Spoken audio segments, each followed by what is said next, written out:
Almatti dam విషయంలో మాజీ CM Jagan అవగాహన లేకుండా మాట్లాడుతున్నారని మంత్రి నిమ్మల రామానాయుడు అన్నారు. పోలవరాన్ని వైసీపీ ప్రభుత్వం 10 ఏళ్ల పాటు వెనక్కి తీసుకెళ్లిందని విమర్శించారు. ప్రజలు కనీసం ప్రతిపక్ష హోదా కూడా ఇవ్వకుండా గుణపాఠం చెప్పినా కూడా జగన్లో మార్పు రాలేదని అన్నారు. జగన్ వల్లే రైతుల వేల కోట్ల రూపాయలు నష్టపోయారని ఆయన ధ్వజమెత్తారు. వైసీపీ హయాంలో ఒక్క నీటి ప్రాజెక్టును కూడా పట్టించుకోలేదని ఈ సందర్భంగా ఆయన ఆగ్రహం వ్యక్తం చేశారు.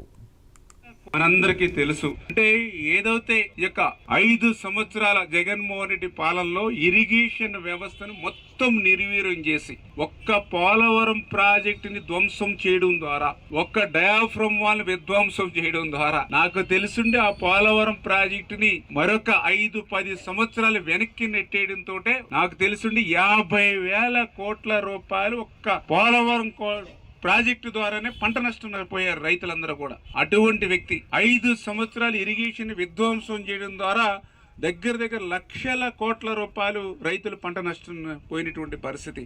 అంటే ఈ రకంగా 5 సంవత్సరాలు ఇరిగేషన్ వ్యవస్థను విధ్వంసం చేసి లక్షల కోట్ల రూపాయలు పంట నష్టం చేకూర్చినటువంటి వ్యక్తి ఈరోజు ఆల్మెట్టి గురించి మాట్లాడడం అంటే ఈవేళ దెయ్యాలు వేదాలు వలించినట్టుగా ఉన్నటువంటి పరిస్థితి అని చెప్పి సందర్భంగా తెలియజేసుకుంటూ, మరి ఏదైతే మీరు సహకరించకపోయినా పర్లేదు, కనీసం మరి అడ్డు తగలకుండా ఈ యొక్క ప్రభుత్వం చేసేటువంటి అభివృద్ధి సంక్షేమ కార్యక్రమాలకి అంతరాయం కలిగించకుండా ఉంటే సరిపోతుందని చెప్పి ఆయనకు కూడా మేము హేతు